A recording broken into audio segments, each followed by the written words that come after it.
Hi, I'm Jane. And I'm Jen. And we're SpielMill. And we are continuing with our top 100 games. Woo! We are in our 50 to 41. Yep. So this is the top half. It is the top half. Exciting. Woo!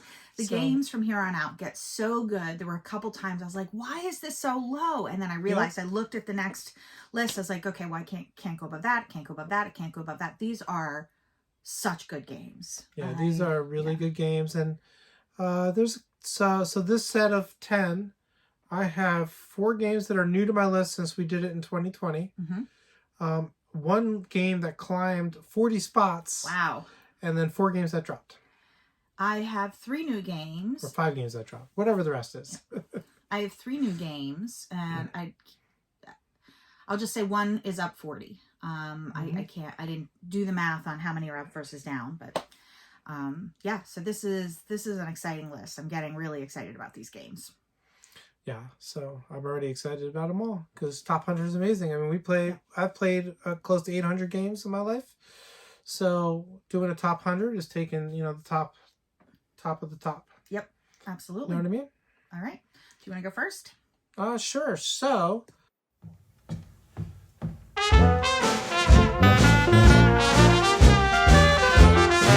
my number 50. I don't know. Does the echo work? Yeah. My number 50 is a game that I absolutely adore. I've played it solo. I've played it with 2. I've played it with 3. I've played it with 4. I've played it with 5. I've played it many times. I've played it over the years. It is probably the first co-op game that I played, and that's Lord of the Rings from Rainer Knizia. And there's a nostalgia impact to this, I think, but it's still a great game. But I mean, I think the nostalgia is holding it up a little bit. It did drop 27 from when we did the list in whenever 2020. And so designers Rainer Knizia, the artist was Blue Guy and John Howe, and publishers Fantasy Flight Games. And so this was amazing to me because at the time you didn't find board games at Barnes and Noble or whatever, or that often. And I was in the mall, and I saw this game sitting on the bookstore in the mall in rural PA. And I was like, I bought it right on the spot because I was always in the hunt for games. At that time, it was hard to find good games. Yeah. In a lot of respects, but and it was a smash hit. Plus, I love Lord of the Rings. So yeah, absolutely. But this is a fun one. Yeah, you go through different boards, scenario boards. I think it's a game that, if done today, might be done with a spiral book for each scenario board. In which case you could add more and more and make it interesting. That'd be pretty fascinating to revisit the mechanics of this with that spiral book. Oh, Restoration Games. Maybe you want to pick this one up. It was a good game. Yeah, so, but it's really fun. Or Knizia himself. I mean, Knizia is still around. Yeah, he didn't die. So anyway, number 50 is Lord of the Rings, the board game. All right. Well, my number 50 is one. It's up 28. Okay. It was 78 last time. I talk about it a lot. I just love this game so much. I enjoy it every single time we play it, and that is Boomerang from Scott Alms. Yeah. There's no artist credited because I always just go back to the original version, which is the one we started with, from Grail Games. And it's card drafting. You're passing cards back and forth. You're building a tableau of cards, and you're trying to just see as much as you can see in Australia. Animals and partake in activities and visit various different regions. And I don't know, there's something about this game that just hits all the buttons for me. I really love it. Yeah. And so that is Boomerang, my number 50. Nice choice. I just played this in Board Game Arena. Oh, nice. But I lost to Second Star from the Left. Oh, she was in the game. So She must be good because you beat me all the time. Actually, no, this is one I'm pretty good at. This one you do pretty well at. I don't do as well at this one for some reason. I'm not sure why. I don't do terribly, but I don't do great. So.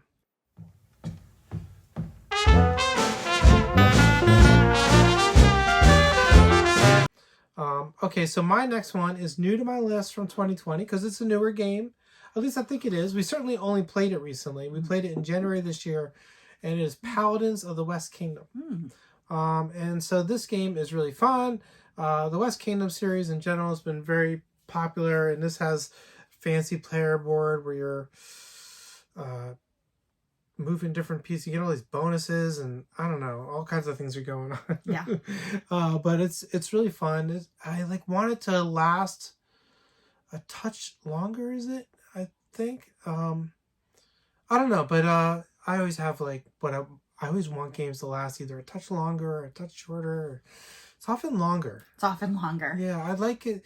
If it's a good immersive experience, I want it to last. Yeah. So anyway, this is a really good design from Shem Phillips and Sam McDonald. The art was, of course, the Miko. I will not try to say his name the way it's properly pronounced. And it's from Garfield Games, obviously. So that's my 49. Yeah, I think that was on my my last list. That was 69 for me, or 2 lists ago.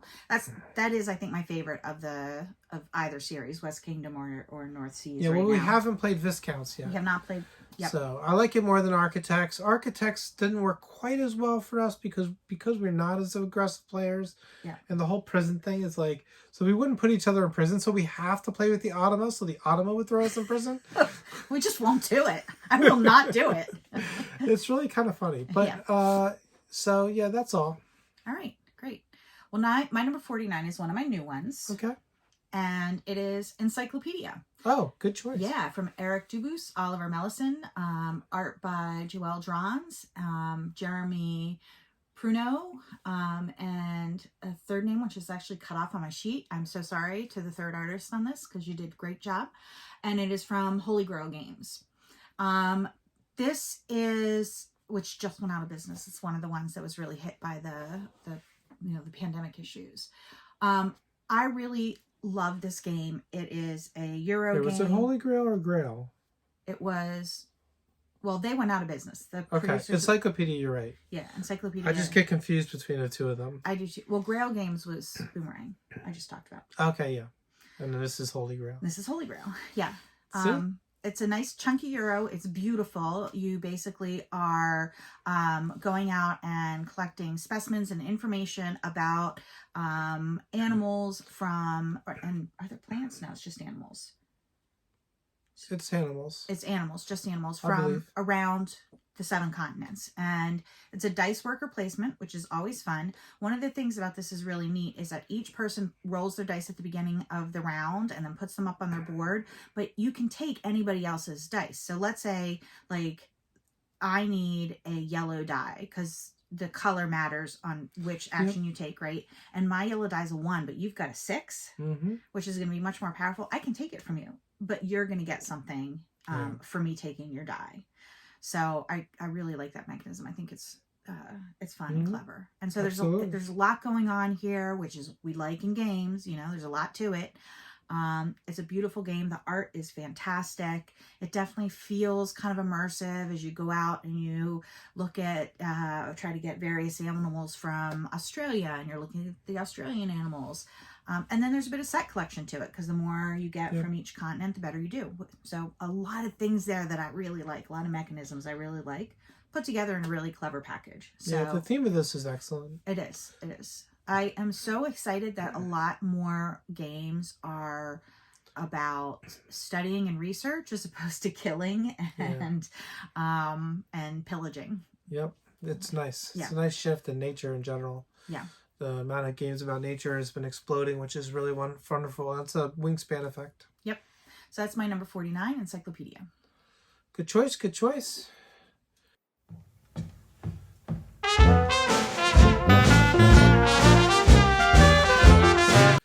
My number 48 dropped 14 spots on my list.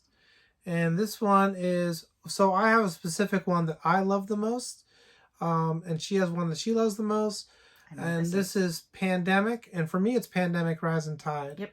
I just like the theme better, Mm-hmm. and it just really appeals to me for whatever reason. The map, the way the map sets out, and I don't know, it just has more appeal for me than the traditional Pandemic. Yeah, And holding back the floodwaters is mm-hmm. fun. It's interesting and fun, and it's real because the Netherlands and whatnot are fighting global warming, and Mm-hmm. it's really real, dealing with the rise in tides. So yeah, so this is a good one. It's of course the Pandemic system, and this is one of the more straightforward of the Pandemic system. We've also recently played Invasion of Rome, or Yep. whatever it's called, the Pandemic version of Rome. We just got the Star Wars, but haven't played it yet. But this is really standing for the whole Pandemic series, and as a cooperative game, it's just a really nice system. Yep. And I can't wait for the Star Wars one. It's on our list to play soon. So Yeah. Absolutely. I might have more to say about the Pandemic system at some point. So anyway, so that's my choice for number 48, Pandemic. Pandemic, Rise and Tide. All right. Love that choice. So my number 48 is down 5 from last time, sort of. It's actually a different game than was on the list last time, but they're close enough, and that is Libertalia. So originally it was the original Libertalia, and now it's Libertalia Winds of Galecrest. I'm actually not sure which one I prefer if we were to sit down and play with a group. I do really like the art on the first one. I know some people said it was terrible, but I loved it. I thought the complaints were mostly, I thought people liked the art on the first one. Okay, I don't know. And I think in general there was just kind of complaints about, I don't know, there were complaints, but there's complaints both ways, and it's all kind of silly. Yeah. The art of both of them, I think, is fun. The art on both is great. The thing that I like about Libertalia Winds of Galecrest, I think better than Libertalia, is the way it implements a 2-player game. With Winds of Galecrest, there is a midshipman whose value is 20.5, and he's always on the board. And so basically, this is sort of not a hidden movement, but you're each picking a card to play each round, and the higher value your card, the better you do. The lower value your card, though, you're going to get to go first on some things, and so you're actually going to be able to get some better perks. And what the midshipman does is it means that you can't always just undercut the other player and get that first player bonus, right? You've got to actually sometimes go above. Yep. And I really like that in general. I love this game. Like I said, you're playing shipmates or crew members on the Libertalia, and each one has a power, a day power and a night power. After everyone's played, you go from one end to the other and do the day power, and then you go from the other end back and do the night power. And I really like this game. I think I like it more than you, but it's a bit aggressive. It is a bit aggressive. This is one that I like better in a bigger group, I think. Yeah, it works better in a bigger group because in a 2-player game, it's just aggressive at each other, whereas in a big group, but that's where the whole midshipman helps some. Yep. Is the in a big group that aggression is diffused amongst the group. It is, and I always try to, instead of be aggressive towards you, just outwit you. And which is why I always lose. You don't. Just kidding. Lose. So like if one of them is, if you're the only one that has this princess or whatever in your ship at the end of the night, you get a lot of points. Yeah. And instead of trying to take out your princess, I wait to see if yours is going to be out. And if we get to the last round and it's not out, then I might play it. So it definitely works better with a big group. But I love this game anyway. So that is Libertalia, designer Paolo Morai, artist Lamaro Smith, and from Stonemaier Games.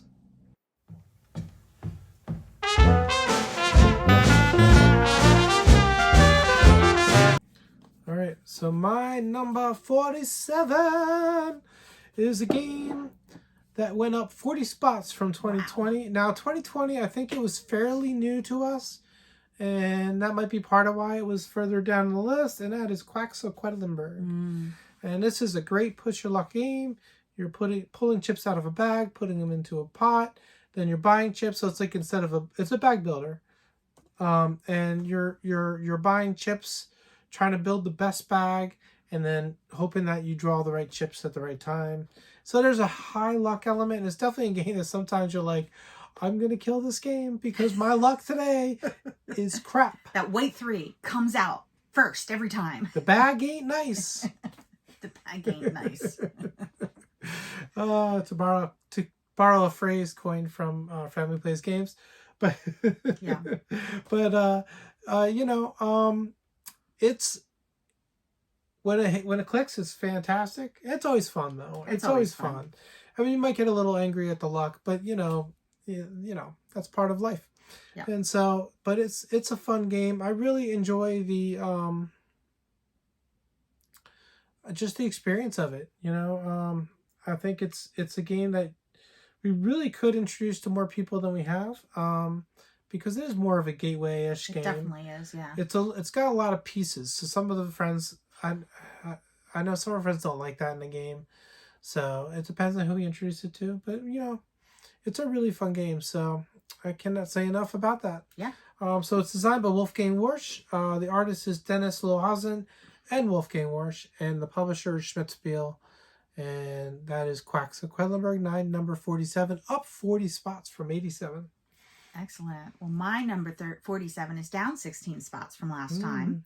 And that is Isle of Cats, designed by Frank West, artist Frank West and Dragalisco. Didn't know that. And published by City of Games. And so here, basically, you're trying to rescue a bunch of cats from this island before the evil Lord Vesh arrives. And there's some evil guy, so evil, he's like, I'm gonna kill all the cats! Like, what the hell?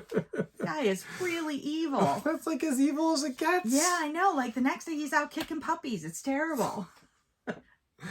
So your cats are polyominoes in one of 5 colors, and you're trying to get them and put them on your boat to save them, but in family groups. And so the bigger your family group, the more points you're going to get. And along the way, you're also drawing cards that might have public goals or private goals to help you, score more points. You're finding treasures. And what was the other one? Rescue cats. Oh, sometimes you're getting things like extra baskets so you can rescue more cats in one go. Now, I will say this is one where the roll and write is so good. A lot of people have said it replaces Isle of Cats for them. I would not say that for me. I want the big chunky game. I want more. I always want more. I like the tangible. Yes, the bigger the better. Tangible. And I really, really like this game as the full out game. But the roll and write's fantastic. It is. But so, for me, the roll and write is what we play when we can't get the big one to the table. Yep. And so that's which is more often. Yeah, which is more often. But that's my number 47, Isle of Cats.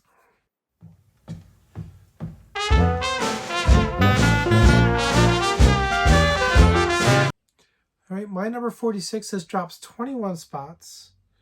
And this is a classic. A classic. Ooh, is it classic? Carcassonne.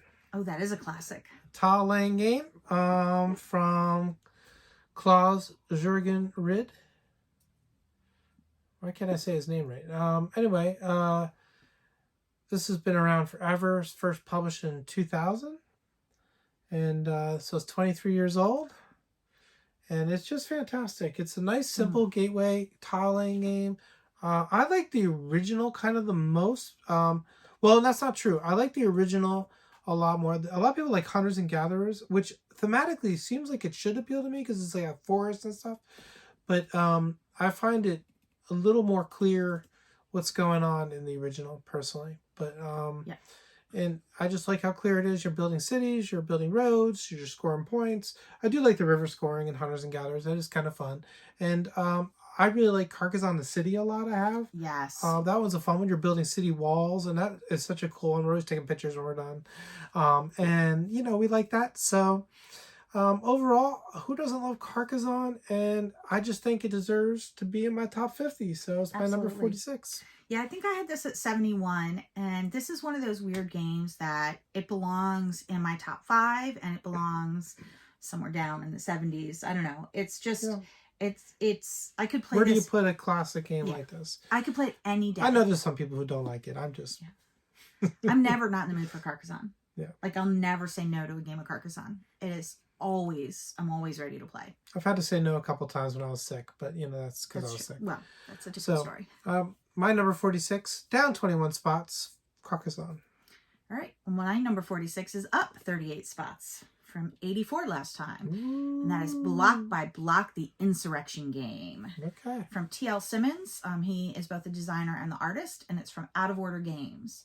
And I feel like theme is winning this one out. I think. The theme wins this one out because each player is playing a group of insurrectionists, and it's sort of semi-co-op.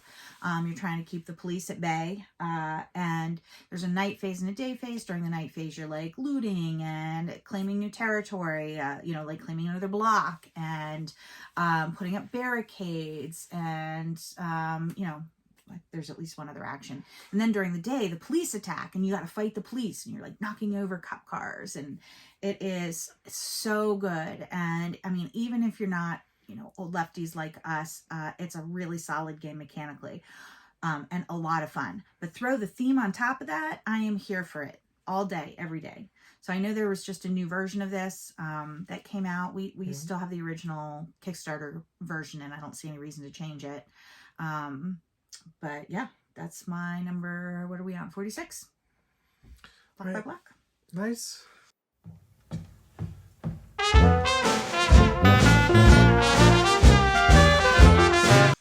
My 45 is a Kickstarter I backed, and I love the games from this designer in general, and this is Avaroma. It's down 17 spots from 2020. Mainly because we haven't paid it. Yeah. I think there's a recency pinch on this. Mm-hmm. It's got a beautiful circular board. It is clever worker placement. Your workers have different columns, roving columns, have different numbers on them. Mm-hmm. And then you play them out, and the number that you play impacts the power of the action. And I don't know, it's just cool. Yeah. And Attila Sogi? Suchi, right? Suchi? No, that's Vladimir Suchi. Yeah, Sogi. Anyway, apologize for the name. I'm not going to do this. Publishers A Games. Just give up. And he also designed Prehistory Impression, which is on the mail to us right now. Ooh. So very exciting. Oh, that's very exciting. But comes up with really clever worker placement games, and Avaroma is one of them. There's a million games about Rome, but this is one of my favorites. It's just so good, and his worker placement systems are so clever, and they just work. So I really like it, and that's my number 45, 46. Where are we at? 45. Avaroma. Ooh. All right. My number 45 is down 29 from last time. Ooh. And it's a crossover on this list. Uh-oh. Sort of. It's Pandemic Iberia. Okay. So Jane has her favorite. I have mine. This is my favorite. And Matt Leacock was joined by Jesus Torres Castro on the design of this game. The artists were Atha Kanani. I'm so sorry. I'm just terrible. Chris Quillams and Z-Man Games published it. So I think the reason this is the ultimate pandemic game is because it solves two problems with the original Pandemic. The first one is that it's so hard to get across the map, especially in a two-player game, that sometimes you end up having an area just completely go off and erupt before anyone can get to it. Pandemic Iberia as a railway system, you have to build it, but it can get you from one end to another really quickly, and you can take boats, and that can also, the ports can get you from one place to another really quickly. So it kind of solves that that problem that was inherent, especially in a two-player game. And the ports is carried over to the Rome version. Yep. Invasion of Rome. Yes. Yep. And then the second thing is what to do with cards when you're not collecting them, right? If you're not collecting, let's say yellow's already been cured or whatever, yellow cards are worthless. But here, what you can do is you can lay those down in an area to treat the water, and that will prevent the take a disease cube off. So instead of infecting it, you'll just remove a purified water. And so again, it means that you're not just collecting a bunch of useless cards in your hand and wasting turns as much. Yeah, and wasting turns. So I really, really, really like that. That's why for me, Pandemic Iberia is the #1 pandemic and my number 45. But there's a rising tide. Star Wars is probably going to kick the pants off both of them. We'll see. We'll see. Yeah, nice choice. All right.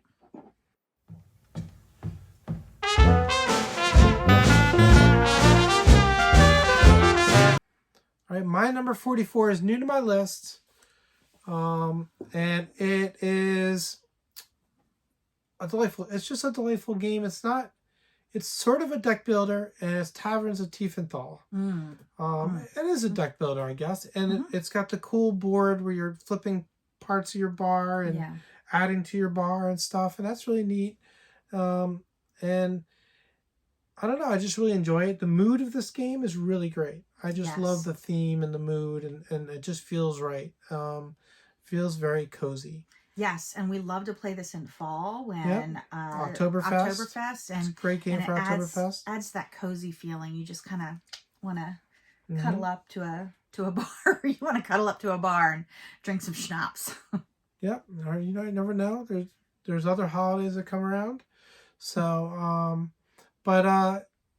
around beer, and it's a good time, or bars. It's a good time to play Towers of Tiefenthal. So, That's right. It's just a fun game. Again, this is another game from Wolfgang Warsch. I have 2 in this 40. The artist is Dennis Lohausen, and this is also from SpielMill. Yeah. So this is a winner. I love it. Enjoy it. And the art is so charming. It adds that cozy feeling. All right. Well, my number 44 is down 12 from last time. And that is Monikers, the Shut Up and Sit Down, Serious Nonsense or something like that. So I love Monikers. It's my favorite party game. And I specifically love the Shut Up and Sit Down one because the cards are just kind of silly and they meet my sense of humor. So like the 100 duck-sized horses or something like that. Yeah. And so basically the first round, you can say all the words on the card. You can say any word you want except the actual name of it to get people to guess it. The second round, once you've heard all the cards, you can say one word. And then the third round is just charades. And so it just hilarity ensues every time. There's never a time when I am just not crying laughing when we play this game. And so this game, which was designed by Alex Haig and Justin Vickers, art by Cecile Garepi and Alex Haig, and the publisher is CMYK. My favorite party game by far, my number 44, Monikers. Good choice. That is one of the best party games ever. And it's very similar to Time's Up, if you've heard of Time's Up. So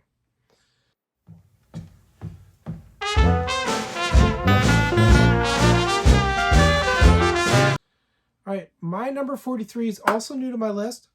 Clapping. I don't know why. But this one we played this year in January for the first time. It is so good, but it's super heavy as well. And I didn't mind. It's Tabanusi, Builders of Ur. And this one is really cool. It's based on the city of Ur. You've got 3 common districts where you're doing buildings. You're constructing out. You've got a port district and you have a temple district. We did a review of this, so we talk more about it there. But basically, it's got a clever system where there's 5 dice at each district. And you can go to the district of your choice on the first move, but then you have to take a die. And if the die has a 4 in it, then you have to go to the district number 4 on your next turn. So you choose the die. So you try to choose the one you want to go to. Right. And then you can always pay gold to go wherever you want. Yep. So, but it's really clever system for where you go. It's got a cool crate resource system where you have these crates that are resources, and you can refresh them to get the resources that you want rather than the resources you got, which don't always align. So that's neat. And you're building water gardens because that was a big thing in Ur. Yeah. And it's very thematic. It's very thematic game. And it came across as abstract at first, but when we read more about and Jen did most of that reading, but we read more about it made more and more sense and Yep. was just very thematic. So yeah, they clearly did their research on the design of this, which I think is really impressive. So, and it's a very good game. It's very heavy though. It's a 3.88 complexity on Board Game Geek, or weight, or whatever you want to call it. And yeah, that's it. That's my number 43, Tabanusi. Well, my number 43 is new to the list, and it is a crossover. Ooh. With your 43, it's Tabanusi. Ah, yeah. Woo! Woo! And I mean, you really said most of what there's to say about it. One thing I will add is that one of the things I love about all the tea games is that it's really about balancing literally all the things. You can't neglect any one part of the board if you want to win the game. You know, you've got to be moving up on the tracks. You've got to be building buildings. You know, you've got to be doing everything, or else it's just you're not gonna win. I mean, not that I would know because I don't think I ever won, but maybe one game. But actually, no, this might be one that I actually won a couple times. I don't know. But I love that. I love that challenge to try to make sure that you get to everything and put enough effort into each aspect of the game so you're not like super behind on one track. It's so tricky and so challenging. So that's my number 43. Tabanusi, Builders of Ur.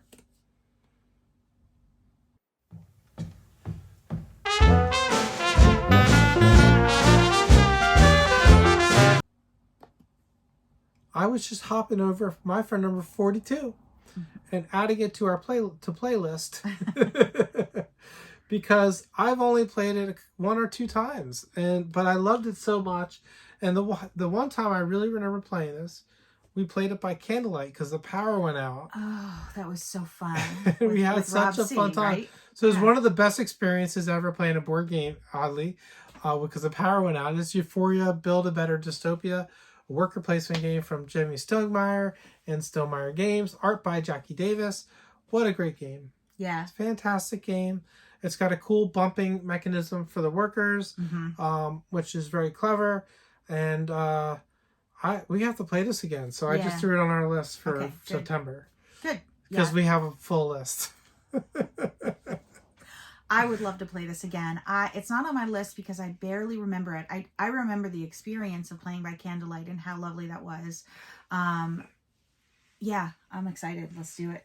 Yeah, so we got to play this again. I can't even describe it that well because it's been a while, but it's got obviously a special place in my heart due to that experience. It was higher in the list when I did it in 2020, so it did drop 13 spots, but it's holding up there. It's at my number 42. Yeah. I don't think we've played this since 2017. Yeah, a long time. So Euphoria, Build a Better Dystopia, number 42. 42. Well, my number 42 is new to the list, and I barely remember it. It's been a minute since we've played it. Similar. But I just remember loving it. And it will be played because it is part of Feldfest. Woo! Castles of Burgundy. Oh, yeah. I will say that this is obviously from Stefan Feld, hence Feldfest. The art by Julian Duval, and this is published by either Aaliyah or Ravensburger. I don't know which one we have. I will say that, well, it's a dice worker placement. We have and we have on pre-order the fancy new one. When is it coming? I don't know. I want it. I want it now.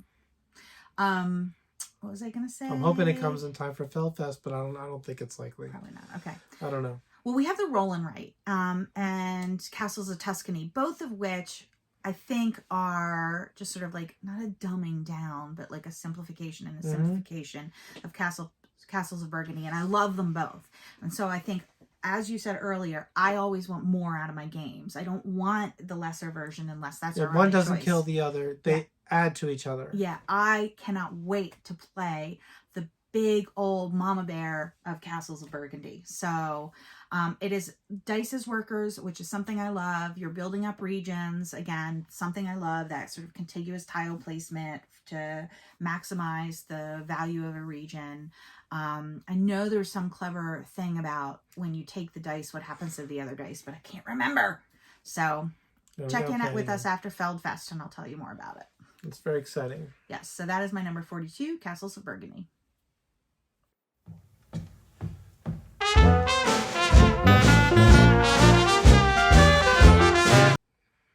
All right, we're almost done here. My number 41 is another game that I finally got to the table this year. And I'm just super excited about it. This is a super heavy game. It is from David Turczi and it is Tawantinsuyu. This is from Board and Dice. Lots of artists on it. I'm not going to read them all. This is just fantastic. It is about the Incan Empire. It's like a big pyramid with worker placement spots all over, and then you place a worker based on the color of the worker on one of the worker placement spots, so yellow on yellow, green on green, and then based on adjacent worker placement spots, those are the activities you get to activate and how many times. It's so neat. It's got such a neat thing going on. The further away, you can't just go all the way across the pyramid. You have to pay a whole bunch to do that. Yep. So you got to work your way there. It's really kind of neat. It's got warfare, but it's warfare not against each other, but against a foe, external foe. So it doesn't hurt our Care Bear sensitivities. And, you're building quilts out. You're kind of doing a whole bunch of different things, and it's really fun. It's a big point scorer. It's a little bit point salad. There's points in a lot of different places, and it's really enjoyable. So my number 41 is Tawantinsuyu. And it follows the T rule that you can't neglect anything, because if you do, you're going to leave it to the other player to get all of those points, and you're going to lose. So you can't neglect any one area. Yep. Yeah, love it. That's a very good choice. Well, my number 41 is down 31. Ooh, that took a hit. Yeah. It was number 10. I know. I think if we play it more this year, it will go up. Okay, what is it? It is very high on your list. I think we'll see it later. Later for you. And that is Spirit Island. Oh, ooh. Yeah. I don't like you anymore. You're Bunny Kingdom at like 90. All right. Spirit Island deserves more credit. Screw you. No, screw the colonists. So Spirit Island, you're playing the spirits that are on this island that's being invaded and developed by colonists, and you're trying to fight them off. The thing I remember most about this game, this is another one I don't remember a whole lot of. What we love is a cooperative game that's really hard, right? That you're working together and it's not easy. But what I remember about this game is every time we played it, being sure we were about to lose right up until the turn before we won. Just like, there's no way we're getting out of this alive. Oh my God, we're getting our butts kicked. This is going horrible. Oh wait, well, we won? How do we do that? It's just so hard. It's a great game. Yeah, well. And cooperative. So I love the theme. I love a cooperative game. I think one of the reasons why it's so low is just that's my memory of it. I think if we played it some more and I was a little bit more comfortable with the system, I might, it would probably shoot up. Because it's everything I love in a game. I believe it's on the playlist for sometime this year. It's on the playlist for next month. Yeah. So we're going to get a couple games in. So okay. That'll be fun. Yeah, and that is from R. Eric Roos is the designer. There's a long list of artists, starting with Jason Benke, and I'll let you put the rest below. And it is published by Greater Than Games. So that is the end of our list.